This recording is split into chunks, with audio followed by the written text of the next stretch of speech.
Is the program on me? It is on you. Okay. Welcome back to the Transplaining Podcast. My name is Bear, joined by the lovely Daphne with her, interesting earrings. Yeah, you like that? I do. I do. I even like your lipstick today. Thanks. Yes. I redid it just for you. They're Arizona Cardinals earrings, by the way. Nice. Yeah, because they kicked ass this weekend, so got to represent. All right. Rip. Represent. Is it the What's that? Is it the Forky? No, that's Arizona State. Oh. Or that. That's the Forks. Oh. Yeah. Okay. That's the Forks. Wrong. Yeah. Wrong school. I just care about Oregon. You just like this fork. It's the only one I need. It's the only one. Okay. Anyway, they won, and it was a great game, and they kicked the Cowboys' ass. So, wonderful. Also, side note. As you do. You what? As you do. Yes, exactly. As I do. What was that? I don't know. Anyway, okay.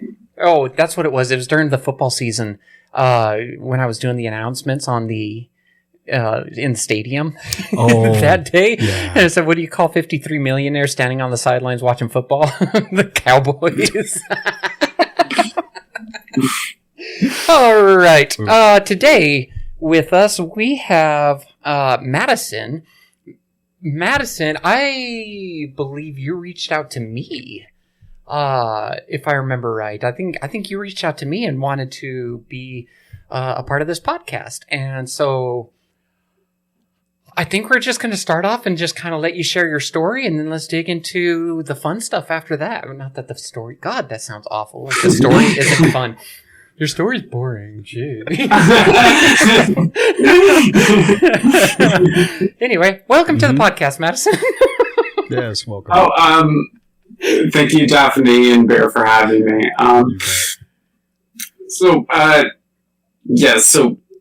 The way I saw it is that those of us who are getting care that deviates from the normal WPATH guidelines, it's important that we put ourselves out there so that there's precedent for alternatives to that, and everyone knows what all of their options are.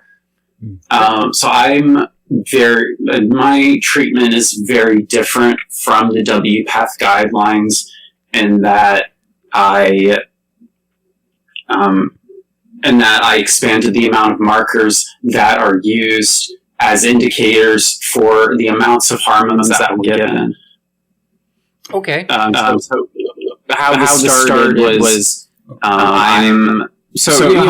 trans people, people come in all sorts of shapes and sizes, and genotypes and phenotypes, and transition for different reasons and seek different extents of care.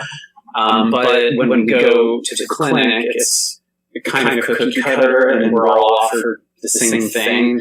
And then we're people, we have complicated bodies like anyone else, and we have, when a cis person goes to the doctor and they're saying, I'm not feeling well, I'm dysphoric and kind of depressed and a little bit achy, they're like, you might need some estrogen or you might need some testosterone, because that's a psychiatric and physiological response to a hormone deficiency or a hormone fluctuation. But then when a trans person goes to the doctor with the same complaints, they're like, it's gender. Your gender is incongruent. I'm diagnosing you with a gender incongruence, and you need to make your body a different shape so that you can be happier with it. And cis people don't get treated like that. Like, what kind of way is that to give people endocrine care? A lot of people are kind of giving me a hard time for that, but if you can have a more objective system and everyone still gets the hormones that align with their gender, but they might get more types of hormones offered to them, like more kinds of progestins for an AMAB patient, perhaps, or they might have fluctuation considered more. Real quick, can we just back up a little bit here? We're digging real into the heavy stuff really quick, and I think maybe it would be helpful for people to, I think it would be helpful for people to have let's start off with a background, right? Because this gives us a basis for where we're starting. No, what you said is great. Yes. However, let's hear more about you and your background, and I mean, wherever you'd like to start. Like, tell us about your journey, about what makes you you. That's a great place to start. So I guess I'll start off like at childhood. When I in the years leading up to puberty, I had increasing psychiatric health issues, and then when puberty happened, I started I had worsening psychiatric issues, and I was kind of fatigued, and I broke a bone pretty easily. I had dysautonomia, like I had poor temperature regulation, and I had feminine tendencies. But the doctors didn't really know what was going on. I've been diagnosed with everything from like ADHD to sinusitis, and no one could figure out what was happening with my body. And then years later, I thought back on my childhood and remembered that I kind of tried to use more girl provisions when I was younger. So I thought maybe I have some kind of physiological ambiguity and I need an estrogen and maybe progestin replacement. So I go to the doctor.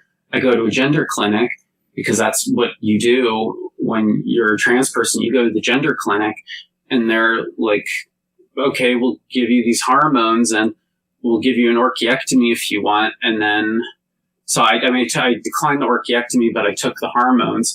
And then later I was like, this isn't, like, some things feel better, but this isn't really helping me as much as I need it to. And so, this is really interesting. Sorry to cut you off. Okay. This is really interesting though, because one of the things that you hear a lot in the community and around the community is that there's a stereotype that people go, oh, something's not right. We're just going to throw hormones. We're going to throw surgeries at them. And so my first thought is, how old were you when you started to go through the gender journey? Sure, yeah. We'll go that way, right? Coming to realize that you're trans, going through to say, hey, I think I'm going to go ahead and start hormones. Like, kind of what was the age ranges of those? And then I think we'll follow it up with, did they just automatically go, hey, by the way, we're going to give you an orchiectomy and that's going to be that? Like, come on in, we got the knife, let's chop. So I was 26, but if I had parents who were aware of this sort of thing and were paying attention, it would have been detectable when I was 5. Okay. I had concerns about the diuresis of the spironolactone a couple of months into treatment, and I asked about that. The alternate anti-androgens. They didn't tell me that there's like bicalutamide and cyproterone and that synthetic progestins even are unisex in research settings and can be given to anyone and are also like safe, strong anti-androgens.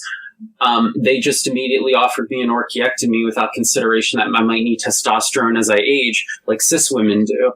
Like if a cis woman was menopausal and they had a testicle somehow and they go to the doctor's going to be like, this is great. I don't have to give you testosterone. But then when a trans woman goes to the doctor and they have a testicle, they're like, this is terrible. This is unwomanlike. We got to get rid of it. So I just don't, sorry, that was a little heavy-handed. They aren't like that. They mostly just like will help with accessibility and will give you this if you want it. But I feel like they weren't being objective for my health. I feel like we're not being given the same standards of care that cis people are being given. I mean, that's Like- there's probably a fair argument around that, and I'm not arguing that there's a fair argument there. What's going through my mind though is, did you walk in and they go, "Hey, we're going to give you testosterone suppressants," or did you, and that just didn't go well, and they follow it up with, "Hey, by the way, we're going to chop your balls off," or I mean, I'm not trying to be rude. I'm thinking about it and going, how did this experience go? Like, did they come in and say, "Hey, by the way, we're just going to go ahead and do this," and you go, "Hey, I don't know that this is right for me," or what was the process through that? Because like this seems odd that their response is just immediately, "We're going to jump into surgery." I mean, that was kind of pretty much it. The second I started questioning the spironolactone, they immediately jumped to surgery. And the thing was, even before androgen suppressants, I was still within female range, or female typical range. Like, I asked a bunch of menopausal cis women, what testosterone levels make you feel the best? And I got answers going all the way up to 300. I make 265, and they, on top of the estrogen, which already lowers it down to the 30s, they gave me the Spiro on top of that and didn't tell me I was already in female range, because it was like testosterone equals man, and that's bad for woman. And there was no objectivity or logic, and they had as much bias as a transphobic doctor would have had. And like, our own system is taking shit care of us. And was it a gender clinic that was you were working with, or was it a standard PCP that that was trying to work with you with hormones? It was a gender clinic, and I'm hoping that people who go to PCPs encounter PCPs who have more sense and more reason than the clinics, or that the other clinics out there have more sense. But it just left a lot to be desired, and there was no testing for underlying conditions. They didn't do a karyotype, they didn't do a WES or a WGS, or fluorescence hybridization. They didn't do, or imaging. They didn't do any testing for physical they didn't do any testing for physiological or anatomical ambiguity. They're just like, "We're giving you hormones for your gender. What do you want to look like? You want fatter tits? We'll raise your progesterone." Like, Mm-hmm. And how did you hear about this clinic? Was it just a quick internet search, or were you part of a program? Oh, it was just a regular Planned Parenthood gender clinic. Oh, It's Planned Parenthood. Okay. Yeah. So these days I use a regular OBGYN, because they see men with vaginas there. So like, woman with penis isn't that much of a stretch. And when I asked to see the gender clinic, I did a couple of things to make the intake process easier for them. I got a whole genome sequencing on my own, and I told them which endocrine proteins were coded to misfold, so they were able to like compare me to cis women's health problems using the locations of the bad gene, or not, I want to say bad, but different. They have loss of function, but so I have one gene that's at FOXL2, so that in a cis woman that's primary ovarian insufficiency, but usually it doesn't have that strong of an effect on an AMAB unless there's a comorbidity with it, which goes to my other mutation, which is anti-Müllerian hormone. So normally it takes 2 bad copies of that to cause a lot of ambiguity in an AMAB, which we know as persistent Müllerian duct syndrome. But I had like one pathogenic mutation. I had a pathogenic mutation in my AMH and a benign mutation in my AMH, and that pathogenic mutation has associations with PCOS PMDS, and primary ovarian insufficiency. So this multi-gene interaction going on inside of my balls is producing a cycle, and for some reason my body demands like female typical levels of hormones. Like if I don't get estrogen, my muscles shrink regardless of how much testosterone I have, and I get dysautonomia, and it's so that was a lot of information that just got thrown at us there. Yeah, and I'm a big dummy over here, and especially when it comes to medicine, I don't understand a lot of this. I want to say I'm sorry that you didn't have like an affirming experience in getting into gender affirming care. It sounds like it was hard emotionally and probably physically on your body. Yeah. Sorry about that. So you said that you were 26 when you started your journey, correct? Yes. Okay. And I was 30 when I got a gynecologist. Oh, okay, great. Thinking back to your childhood, did you have family support at all? I didn't. I was pretty much adult to my parents. They wanted to dress me and groom me how they wanted to, and I told them I didn't like it. I didn't like the clothes I didn't like how they were cutting my hair. I didn't like the clothes they were giving me, and they just didn't care. And my mental health was awful, and they took me to doctors, but by then, like, I had already internalized the transphobia so much that I stopped fighting for myself, and I stopped fighting for my expression as much as I did when I was a toddler. And I eventually forgot that femininity made me feel happy and peaceful.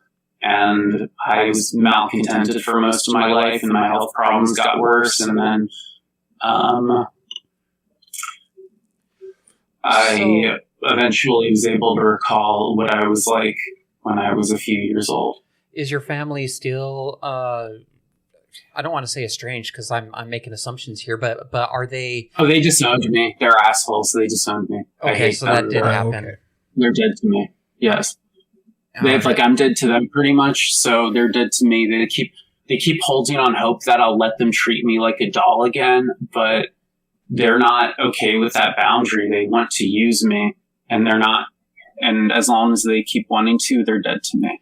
I mean, that's a really hard thing to have to set that boundary. And I think that's a really real experience that a lot of trans people have is having family that isn't supportive and having to set that boundary. In a lot of cases, having to remove the relationship. So it's an understandable thing. And I think a lot of people will resonate with that.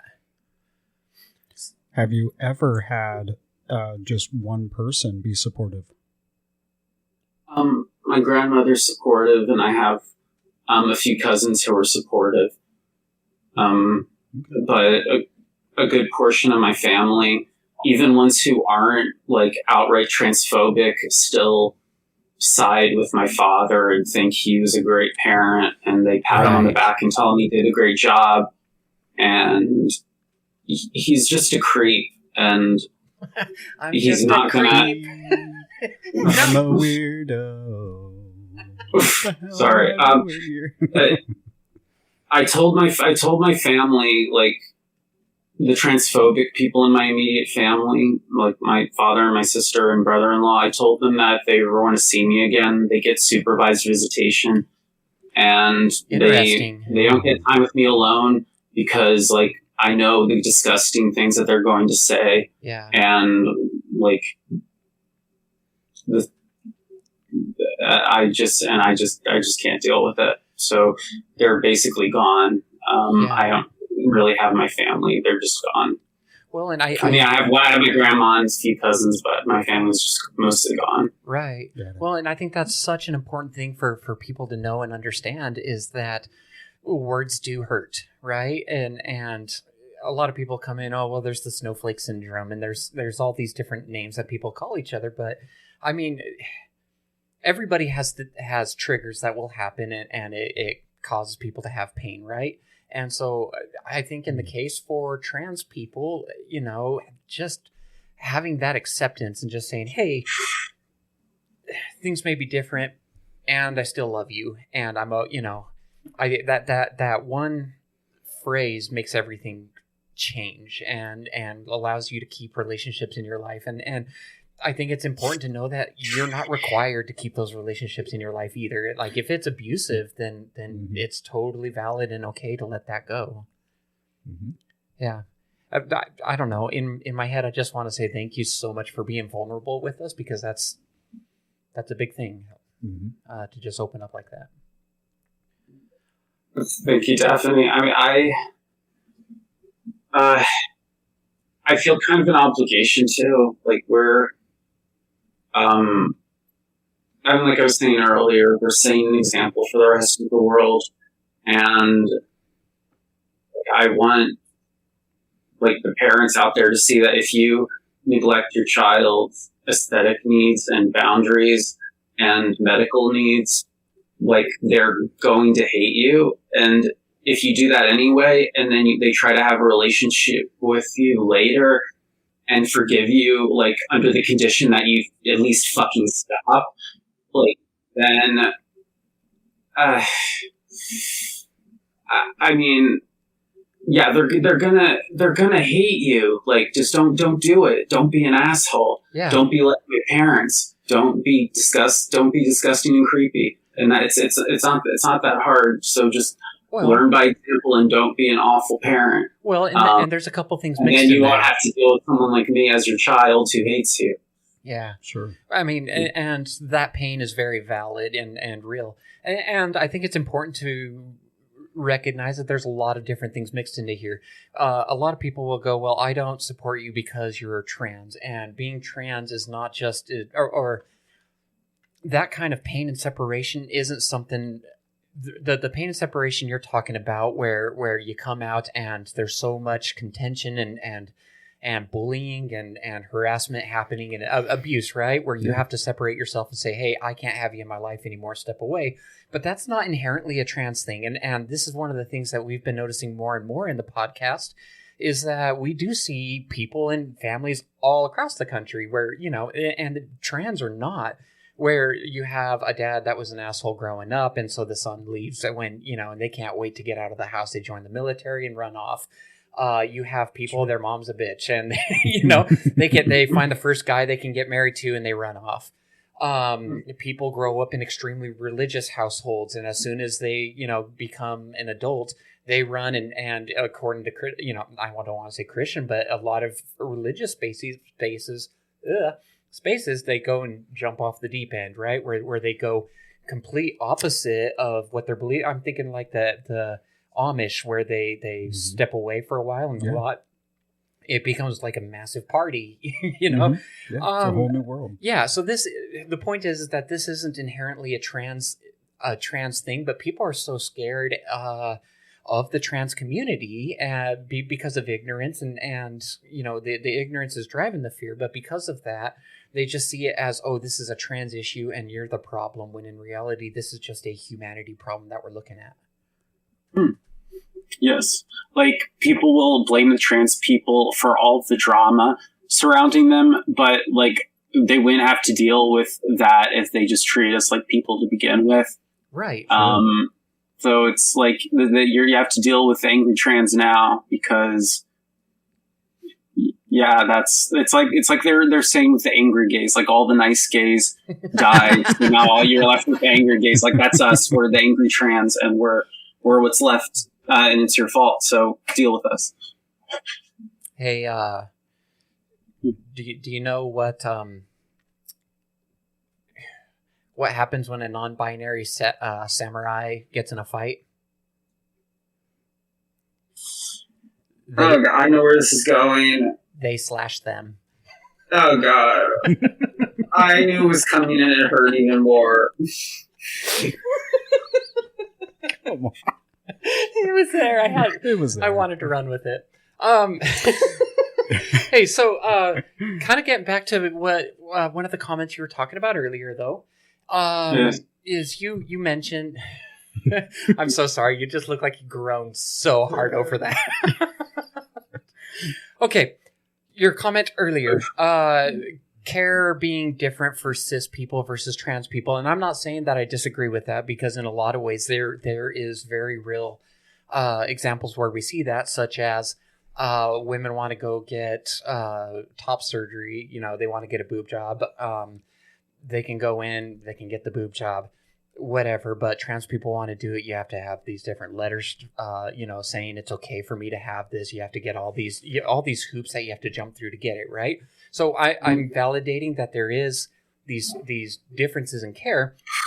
I'm also, you were starting to get into genome testing and how they didn't know what you needed because the genomes weren't correct, right? But I would maybe play devil's advocate here and say that cis women don't normally go in to see the doctor and get their genome tested.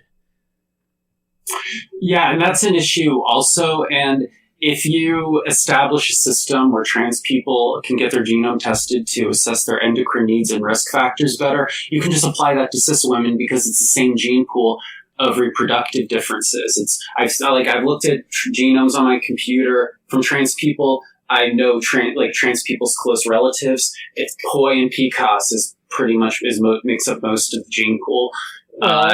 One of my understandings on that is that the reason why genomes aren't tested as much is because it's a very time-consuming process to have a geneticist come in and look at that, and there's just not a lot of geneticists doing stuff like that, and so it unless you have the money to go pay for it, it's hard. It's not. There's just not enough people doing it to be able to keep up with that demand. Does that sound correct? Yes, and I found it surprising. It was still somewhat difficult, but it was a lot easier than I was expecting to circumvent. So you get all these ads that you get for like 30x WGS, like at home genome sequencing, cheek swab, $300, whatever. And then you get kind of a shitty automated interpretation at the end of it, and then people feel kind of ripped off because the sensitivity on the testing is too low. But the raw data, because all these genome sequencing companies generally offer hey, we'll let you download your raw data. So if you go to a company that lets you download your raw data, you just get your DNA on your own computer. You look up how to look at it, and then you look at it yourself. You can put 100 hours into it if you want to, instead of begging a clinician to give you 20 seconds of their time. I could put as much time as I wanted to into my own data. So that's what I did. I asked my grandma to help me pay for a genome sequencing kit. So I spent about $300. I got my DNA on my computer, and then I just looked at all the genes and looked for variants in the code that makes the protein that looks uncommon. And then when I find something that's uncommon, I look it up and look for clinical associations and pathogenicity predictions for it and such. And all that data is just publicly available. Our tax dollars pay for definitions to be publicly available on ClinVar and NIH databases. Universities have programs where they'll predict the pathogenicity of rare mutations for those who don't have clinical association data or don't have enough of it. And that was how I found the problem on my 4KET-L2 gene, because it's in bad shape, it functions badly, but few patients have it, and there's little data on those patients. And then my anti-malarian hormone, the patients vary a lot because some have PMDS, some have POI, and some have PCOS. And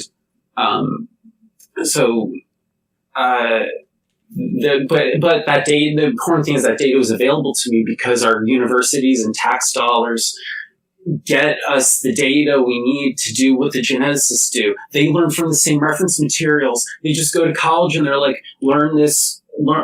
how to do, learn how to look up information on the NIH databases, learn how to make a hereditary disease map with a patient when you're consulting with them. And all that information is publicly available. It just takes time to learn it, but they took time to learn it. Why can't a lay person can take time to learn it? Our tax dollars pay for that to be publicly available. Communities can get together and just get like a few smart people in a community to like look through the community's DNA, and then everyone in the community, they get their cheap DNA looked at, and they have their handful of nerds in the community just look through it themselves. We can empower our communities, cis women, just anyone, to crunch their own DNA and get better care at their doctor. Doctors love data. Doctors love being able to do more good with less time. Like, they love having this information handed to them on a silver platter. They love it as long as the patient, like, of course, knows what they're talking about, but like, they love it when the work's done for them. Who doesn't love it when their work's done for them so they can do a better job with less time? Sure. So everyone loves that. Let's slow it down a little bit here. Okay, it's beautiful. It's great info. No, you're extremely intelligent. You know what you're talking about. Okay? I mean, but I'm over here like, wait, what? Well, I mean, I think it's beautiful. You are clearly so passionate about what it is that you're talking about. It's had very real impacts on you in your life, and I think that's a valid thing to maybe take some time here and just recognize. But I love how just into it you are. You're so. What was the word I just used? Passionate. Passionate. On I steroids. love your passion. Yeah. You just carry so much passion, and I love that. I think that's a beautiful thing, and I think a lot of people can make really big differences in the world if they will put that kind of passion into their projects also, right? Mm-hmm. So one of the questions I had is, do you have a medical background? Or is this something that, as you've noticed through genome testing and whatnot, that you were able to discover about yourself, and it led you down the path to learn more about this? So in my youth, when I had like all of this dysphoria that I didn't really understand, and my mind was kind of twisted and messed up, I was really heavily involved into cryonics. So I learned a lot of medical information through that. And then later I got a biology education in college, got an associate of science degree, did part of a biological sciences program. But as I was doing that program, because I was approaching 30, my PMDD got really bad, and I lost the mental faculties that I needed to do like the organic chemistry that's required for it. So I switched my major to communications because I still have decent comprehension that I can use to communicate what needs to be done in these spaces, what needs to be done to take care of our communities and our patients, and like even reduce scarcities, because if doctors can do more good in less time, they can see more patients and treat more patients and have follow-ups that are fewer and further between. Yeah. I mean, why not? Why not? I think, I don't know. I think more care isn't a bad thing. But, more care. So you noticed that there was things going on. You said PMDD, but I don't know what that is. Cause again, I'm a big dum-dum over here. I got the DD. What is PMDD? So, like many things in medicine, the name is not accurate for everything that entails or the underlying mechanism behind it. Kind of like how PCOS doesn't always involve cysts. PMDD is a set of physical and psychological responses to cycling that a lot of autistic and ADHD people have. Okay. And there are high rates among trans people because of us sharing that gene pool of reproductive health issues, because we carry similar risks. So if you have PCOS genes or POI genes, you're going to be predisposed, or both, you're going to be predisposed to, you might be predisposed to PMDD. I'm not saying you're going to get it, but there are a lot of risk factors, and that's part of it. It's the Tylenol drips that we all carry with us. No. Okay. So, actually, fun story. I tell people I have PCOS. I'll tell them I have this because premenstrual dysphoric disorder. Oh, yeah. Maybe I got PMDD. I got menstrual dysphoria. No, so I don't know. In a lot of ways, though, I think there's... You said that PCOS isn't, like, inherently a cis woman thing, and so I don't know. I enjoy telling people I got PCOS because I grow hair. That's my explanation. It's depending on the gene, like what genotypes you have. Just for your presentation, you could very well have genetic PCOS that's expressing a little bit differently, because a lot of the mechanisms for differentiation will flip between like SRY and no SRY. But of course, when proteins are misfolded, sometimes things can get muddled, and like the genes that will cause ovaries to behave more like testes are the same gene, or the same gene variants that may cause testes to behave more like ovaries. So instead of pushing virilization forward, it holds it back. So that might not be entirely inaccurate. You may have a phenotype of PCOS. My genotype is Old Navy or American Eagle.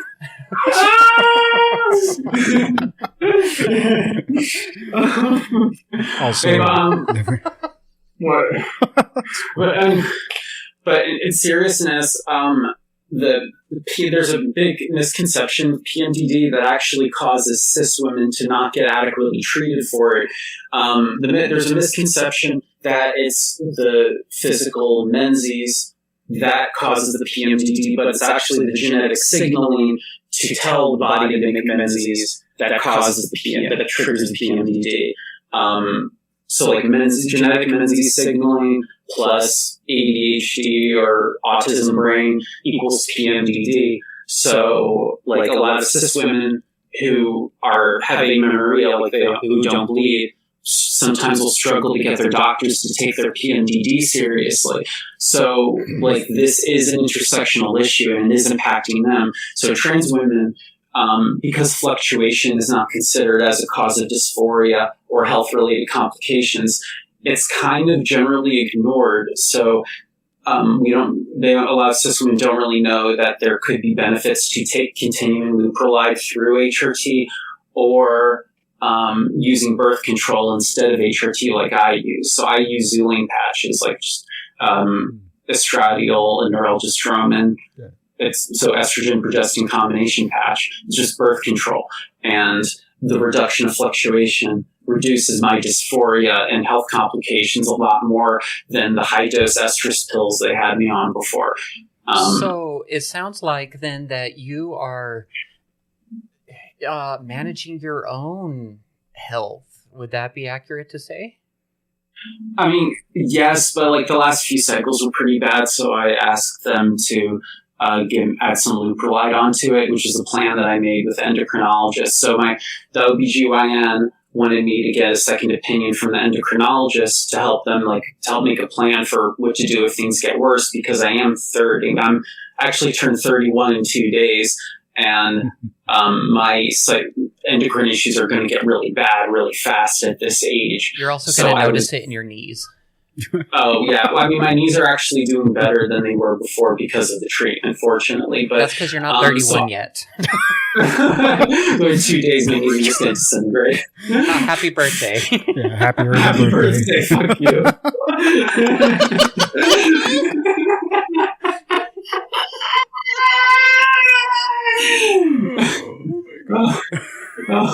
Wow. So for the last year, I was mostly managing okay, and I mean, also nutrition's part of it. If I don't eat enough vegetables, that also makes my birth control not work as well. But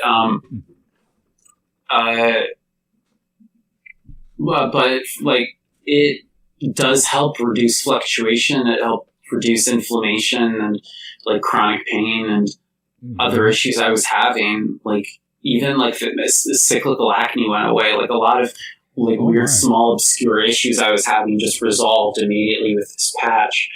And great. I really think that this might be a better, safer option for younger trans people who are considering Leuprolide, because like the progestin is a powerful is a pretty strong anti-androgen. Like I reduced my testosterone from 265 to 33. But if if someone started out with higher, like 600, and then they took the same amount of progestin, then even if it only reduced them down to a little under 300, they would still be within female range. And I feel like a synthetic progestin treatment would be safer for younger patients than the Leuprolide treatment, because like most of puberty is unisex, and puberty is important for a lot of our like health, like musculoskeletal health and neurological health and such. But you only need to reduce a little bit of puberty to get it unisex, because of how mostly unisex it already is. You don't have to shut the whole thing down. It's like if you have a yacht and you don't like the deck chairs, you get rid of the deck chairs. You don't sink your yacht. Like so I'm trying to get rid of the whole deck.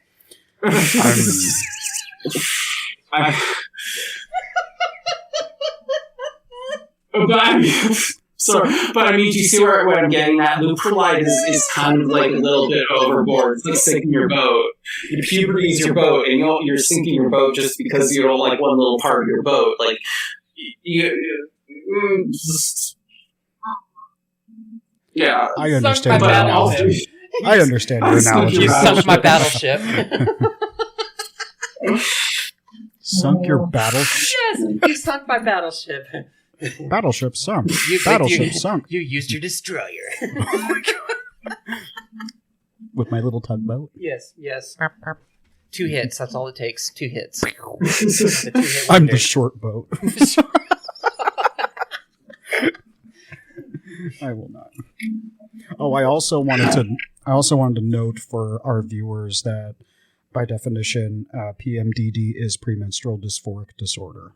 I did want to note that, because we kept asking what it meant, and we didn't get the acronym. And so I wanted to share that. And it is a severe by definition, it is a severe form of premenstrual syndrome that causes significant emotional and physical symptoms, such as severe mood swings, depression, and anxiety, typically occurring in the week or two before menstruation. I do not have mood swings. You take that back. Battleship sunk.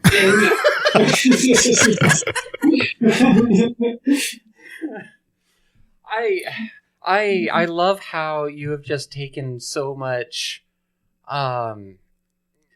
proactivity. Yes. Yeah. In your care, and that you've really put the time and energy to understand what's happening in your body and making sure that you're advocating for whatever treatment is going to be the best for you, and making sure that you're getting that right. I think a lot of what happens not what happens, but a lot of social pressures maybe or stigma is that, when you're trans, that you're just going to come in, you're going to jump on, you're going to say you're trans. Next thing you know, you're on, for trans women anyway, you're on testosterone suppressants, like spironolactone. And then afterwards, we're going to load you up on estrogen, progesterone. We're going to get you tits. We're going to chop everything off down low, and off you go. And so for you to come in and... What? It's a tit-dick swap. That's what we call it. It's a TD swap, okay? The TD swap. Yes, it's TD touchdown, okay? It's the touchdown. Yes. You score when you get the TD swap. Go Arizona. Yes, thank you. Thanks. Okay, but I mean, you've really taken a proactive stance in that to make sure that you're getting the treatment that's right for you. And I think that's an important thing for people to know, is that not every medical treatment is going to be right for everybody, right? So spironolactone actually worked really well for me. My testosterone levels were very low anyways, but using the testosterone blocker really brought it down, and it feels really good for me. For the estrogen, I'm on shots instead of patch, whatever, and the way that that's worked out for me has worked really well for me. But I mean, what I'm going through clearly isn't the same experience that you're having, and so I think it's important to recognize that everyone's journey as a trans person is different. Everyone's medical experience is going to be different. Just in humanity, that's not even a trans thing. Mm-hmm. Everybody's going to have their own medical needs that are specific to that person. And I think one of the things that we're seeing is that you've been really good at highlighting that. And so I don't know. I really like that. And you definitely. Yeah, and you even mentioned, for what could be more safer for youth as well. I do think a lot of parents need to hear that too, because sometimes it can be a big question mark for them. Or at least just knowing that there's options. Yeah. Right? You doesn't have to be. You don't have to go to the Planned Parenthood around the corner. I have nothing against Planned Parenthood, by the way. They work. No. They actually helped me out at some times, right? But like any group, you may go to a Wendy's down the street and love the Wendy's, and then you go to the one 6 blocks down the street and you're like, what the hell is going on here? Right? And so Yes. different clinics, you're going to get different experiences. So maybe it's important to also note that it's okay to shop around for care too, and make sure that you're getting the right bug. Oh, yes. I got it. So what I do is when I get a new doctor, or anytime I get a doctor, I will ask them, are you okay with giving me anything that you think I need to be objectively healthy, even if it's the opposite hormone that align, or the hormone that would not typically align with my gender. So I ask my doctor, if you think my body needs testosterone to be healthy, are you okay with giving me testosterone? And my doctors, the ones I have now, agreed to this, and they agreed to take care of my body and give me the same standard of care that cis people are afforded. Well, and this is nice because you have put in the work and research to understand what is going on in your body. So now when you're going to the medical appointments, you're able to challenge the things that are being brought, and not just blindly accepting that what they're throwing on the table is the right thing for you, right? You're able to have those intelligent conversations and say, hey, I just want to make sure that what I'm doing is correct for my body. And I think that's another important thing that a lot of people miss out on. And so I don't know, this whole conversation, I'm just noticing a lot of really healthy practices that you are going through, making sure that you have the correct medical care. Self-advocacy. Yeah, for sure. Here's the big question. Okay, you've found your own way through your medical care, and you've had some assistance along the way, but for the most part, it sounds like you have been a big driver in making sure that you find what is correct for you. Mm-hmm. Are you happy? I am happy. I still have a lot of chronic health issues. I have some PMDD patients get motor issues with their PMDD because of the dopamine crashes. Yeah. And that has been a challenge to manage because I've had a lot of bad days, and at one point for a few months I had to use a cane to walk, and wow.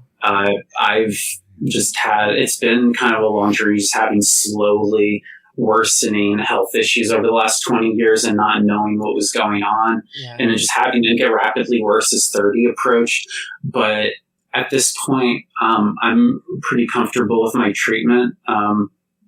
And even though it's a work in progress, I'm still not where I need to be, but I've made a lot of progress. And I've also discovered that PMDD patients who experience motor issues from the dopamine drop, it's actually dopa responsive. So Cinemet, the medication they use for Parkinson's and dopa responsive dystonia and restless leg syndrome, works for PMDD related motor issues. So if you're a PMDD patient, you can go to your doctor, ask them to diagnose you with restless leg syndrome because the motor issues can sometimes resemble that or be that.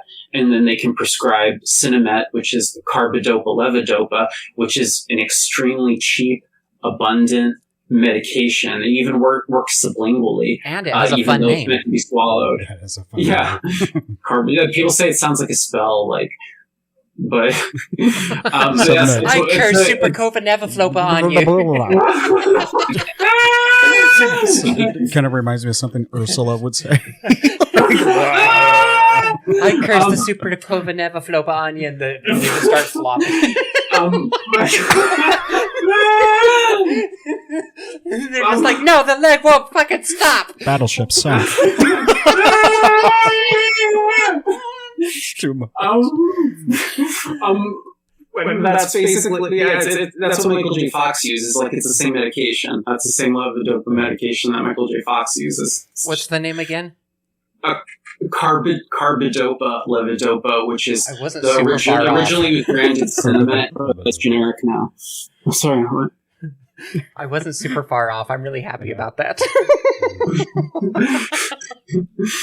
I kind of am a little bit familiar with what you're saying because I will disclose that I have dystonia, and Really? I do have dystonia. It's in my legs, in particular, and I take an anti-Parkinson medication for that too, and I'm really successful on that. But otherwise, I use a cane and I get around just fine, and I'm a little bit familiar with that. But I take a mantidine syrup. And that seems to work. Yeah, it works great. I tried amantadine for a while. It helped with depression a little bit, but it didn't really do much motor-wise for me, so I stopped it. But I'm really glad that you're managing well. Have they tried you on Seal before? Like for me, it's either or. It's the cane or the dopa medication. But if you need both, I'm wondering if like other dopa medications may offer more benefit, like CL. I mean, of course, that's not my place to say. That's between you and your doctor. But like, have they ever tried like all the different formulations of it? No, they never needed to because this worked.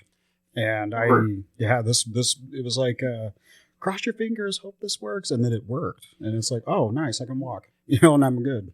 For me, it was the cane or the switch, depending on how naughty I've been. Oh my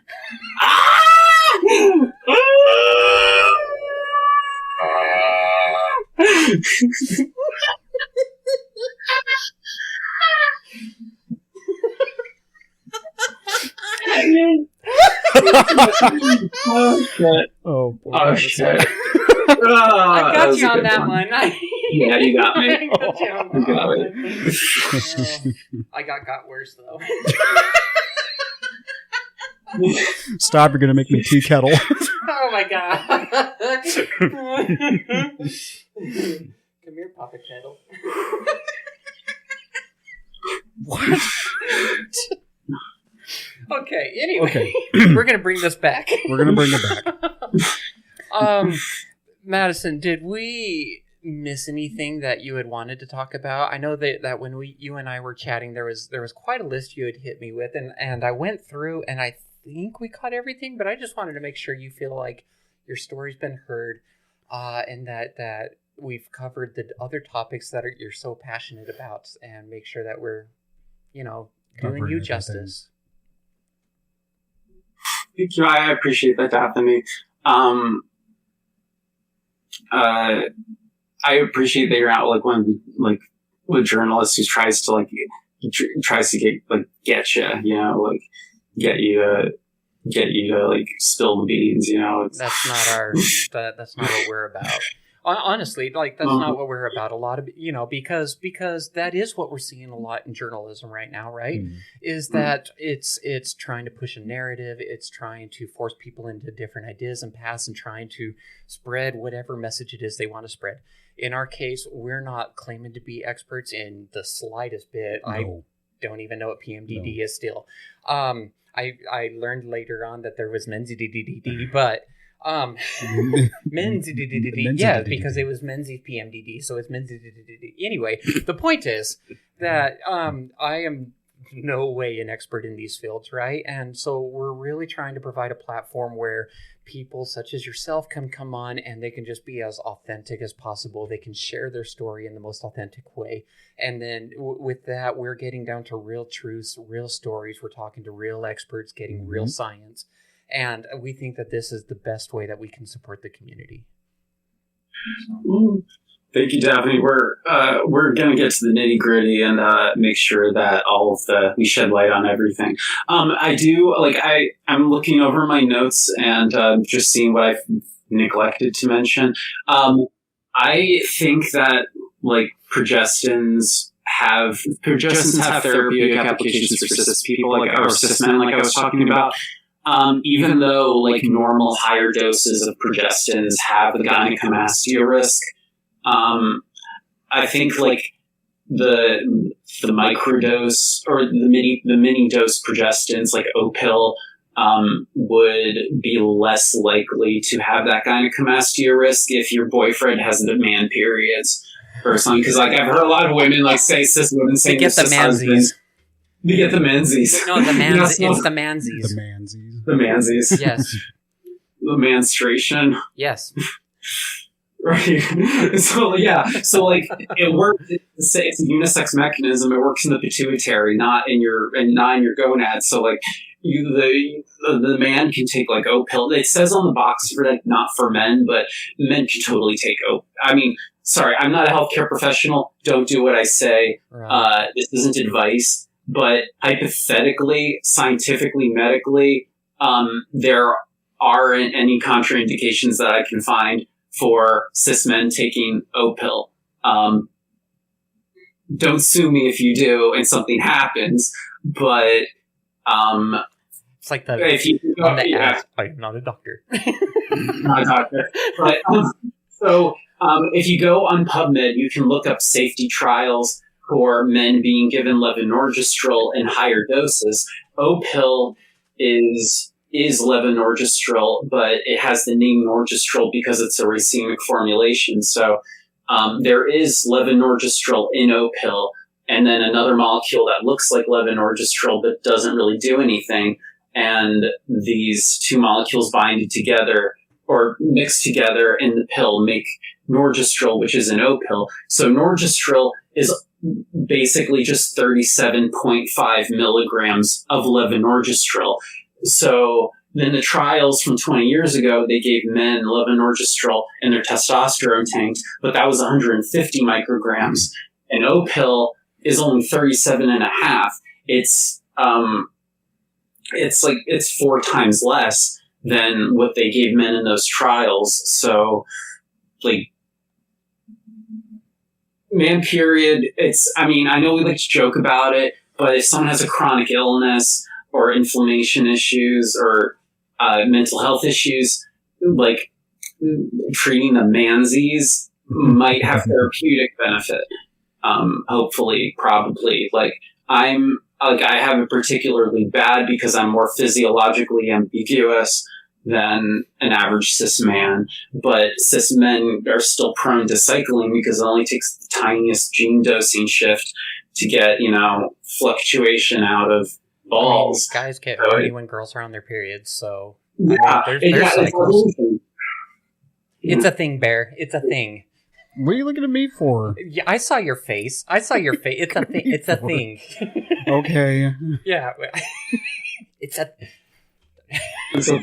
I don't know. I'm like, trust me. I come with mood swings. Thanks for the warning. Before I forget, in support groups, the criteria that I find that's generally accepted for PMDD self-diagnosis is if you have a cycle, even if it's irregular, if your cycle, if symptoms of your cycle coincide with increase in suicidality, or you have a cyclical increase in suicidality that just spikes at certain times and isn't all the time, but has cyclical spiking, then every Tuesday that afternoon increases the chance that you have PMDD. Right. The suicidality with the cycle, that's the main criteria for diagnosis. Yeah. But happens for me after I eat tacos. That's why it's Tuesday afternoons, Taco Tuesday. I got the groans. I'm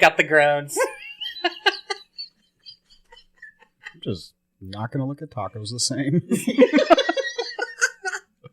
Oh my god. I'm sorry. I'm a little bit crazy over here. I'm sorry. It's fine. Just I follow like a lot of patients who go through this. Like I'm in multiple support groups, and I get all of these accounts in my feeds, and it's really awful for people like who have uteruses, because it's not just those psych symptoms and like joint pain and everything, because they also have the uterus and not just cycling. Right. They also like bleed a lot and have a lot of abdominal pain on top of it. Right. So like I even though I call myself a woman, but I have a very mannish pain tolerance. I would not survive the PMDD plus the uterus. Like I would probably just tap out if I had the cycle that I have with a uterus to receive those signals. Right. So it's nasty stuff, and they need more help than they're getting. And and the amenorrheic patients need to be taken more seriously. And because most of them are cis. Like, even if someone doesn't care about trans women, caring about PMDD detection in an amenorrheic patient is mostly relevant to cis women. Yeah. Well, and I want to point out that, like, we are not. The thought that goes through my head is like, we're not here to pick on people's different conditions that they're going with, whatever. That's not our intent at all. I also like, especially with heavy topics, I think it's good to bring a little bit of lightheartedness into some heavy topics too, because it just kind of takes some of the weight off. Yeah, we're not here to downplay anything like that. It's all very serious, no matter what. But sometimes Daphne gets stupid shit and that pops into her. Humor makes things less traumatic, We laugh so we don't cry. Something like that. Yeah. I laugh so other people don't cry. So I don't know. Earlier you were talking about with the parts where you're saying, I'm not a doctor. I think it would also be important to note in there that, people should take these different concerns to their doctor and just say, hey, I'm experiencing these things, and let's work together to come up with a great solution for it. I think we're kind of coming up on our time here. Yeah, but is there anything else you wanted to go over real quick before we close it up, or I just want to make sure you're good? If you're transfemme if you're trans, or just anyone on HRT, and high doses of hormones aren't helping your dysphoria, some of the dysphoria could be from fluctuation. So, like, I get some of my dysphoria from estrogen deficiency, but I get most of it from fluctuation. So the little bit of estrogen in my birth control, because the birth control helps with fluctuation, is enough for the deficiency. And so the birth control has been incredibly effective at treating dysphoria, because it treats the deficiency and the fluctuation in one patch. I love that. I love that you found a way that really works for you, and that you've been able to feel at peace with yourself and be able to feel the most affirmed possible. I'm also loving that you took the time and energy, because learning medical stuff is not an easy process. There's a lot of big words and a lot of things, like it's jumping off a cliff, metaphorically, into a different world, right? Where it's just a different world that the standard Joe Schmo or Jill Schmill on the sidewalk hasn't.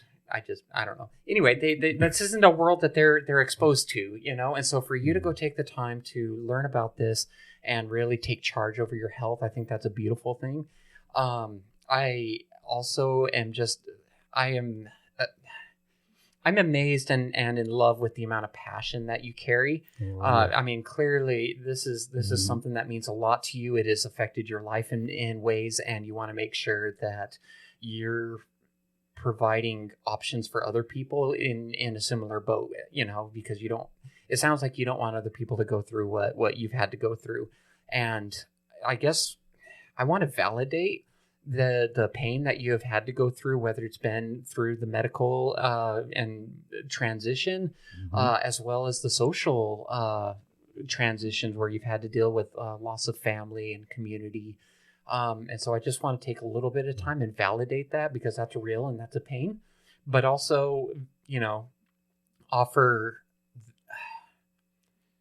You still showed up today.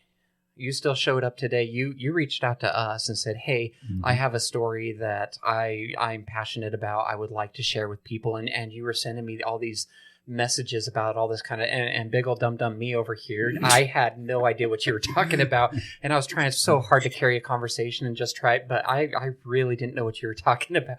But you came, you showed up, and you brought your expertise with you.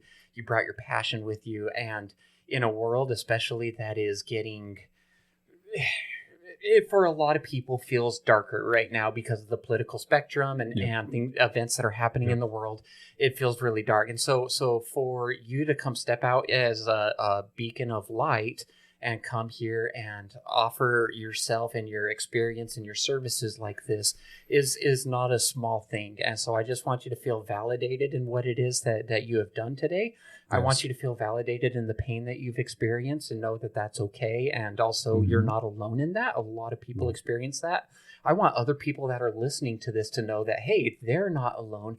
And there's people such as you, Madison. There's people like me and Bear. We've all had these different experiences, and they're not alone. Especially as we're going into the holidays, I think that's a really important thing for people to know, because the holidays especially can feel very alone. Going into Thanksgiving and the Christmas and you go by a different holiday. Yule. Yeah. So the Yule. Going into these times, especially when there's family pressures and family dissent and things like that, it can feel really ostracizing and you can feel really alone. And so we just want to create a space for you and for others that they feel validated in the pain that they're experiencing, but also want them to know that they're not alone. That's why the slogan for our podcast is welcome to the family, And so I wanted to offer that and just say thank you so much for coming on the podcast, because it's meant a lot to me, and I've really been inspired by seeing your passion. Thank you, Daphne. Being able to use a platform to get myself out there is,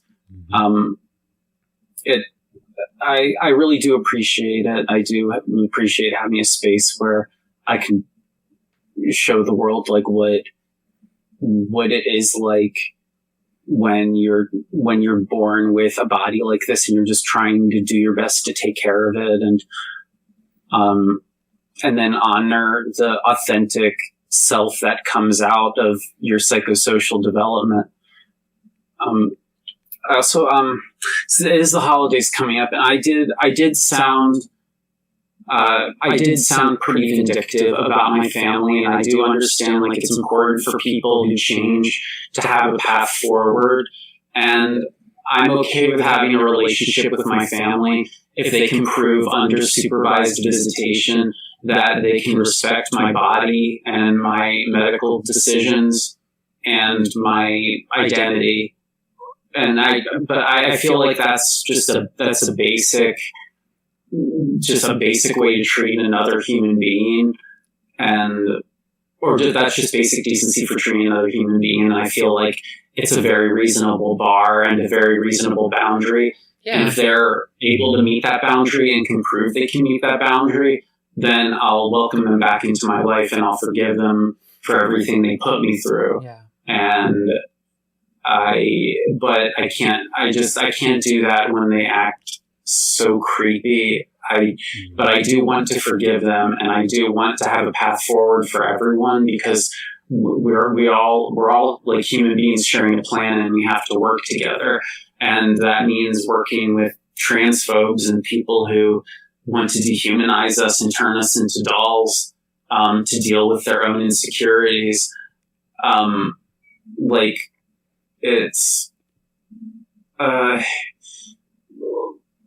we just have to have a path forward. And I hope that my family hears this and is inspired to make those changes. Just because they are going to encounter people like me, like they're going to encounter other trans people, and I don't want them to treat other trans people like shit. So, like, I do hope they make meaningful change, even if I never see them again, and that the next trans person they encounter is treated by them a lot better than they've treated me. I hope that for you too, and I hope that there's, this podcast isn't specifically just for trans people or just for parents and allies of the trans community. It's for everybody, and that's a big part of why we bring in these experts and whatnot, is we're dispelling the myths for everybody. It's an educational thing for people. So in listening to this, we also hope that if there's other people, they are struggling because there's a member or a close person to them that is trans, we hope that they can hear this and just see the pain that you clearly have gone through, and that'll just kind of provide a space for them to open up their hearts also and be able to find space to support the community. So I hope that people listening to this will get that out of it too. Yes.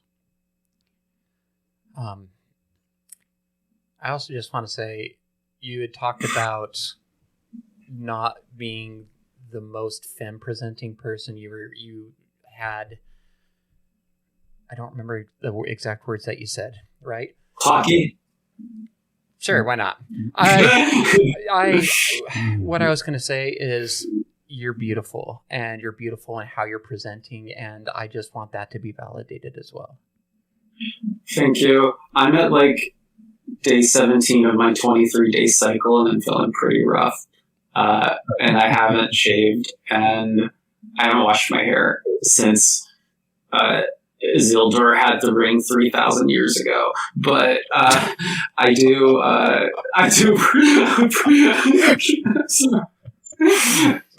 appreciate that. You're beautiful too, and you're beautiful too, Bear. And I love you guys. Oh, thank you. That means a lot too. Thank you. Yes. Gang. Thank you.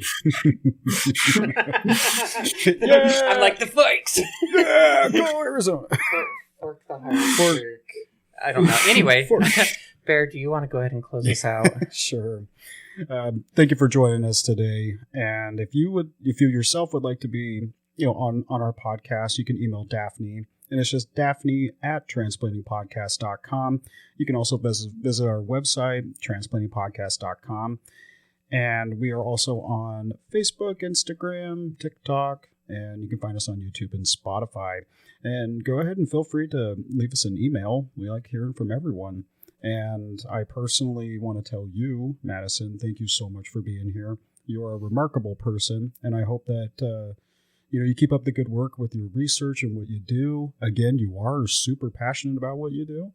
And I would like a follow-up in case that you find out anything else, more or different about, the research that you've done. That's what I'm talking about. Yeah. Yeah, like if there's anything new that comes up, I would like a follow-up with you. Oh, I do have a genetics appointment later this month to have my genes evaluated professionally, which it took a long time for them to finally agree to do it, and it took pressure from an endocrinologist, but they're finally going to review my genome, and we'll see if they corroborate my findings or find anything additional to that I missed. I'll definitely provide an update. Great. I would look forward to that. I do look forward to that.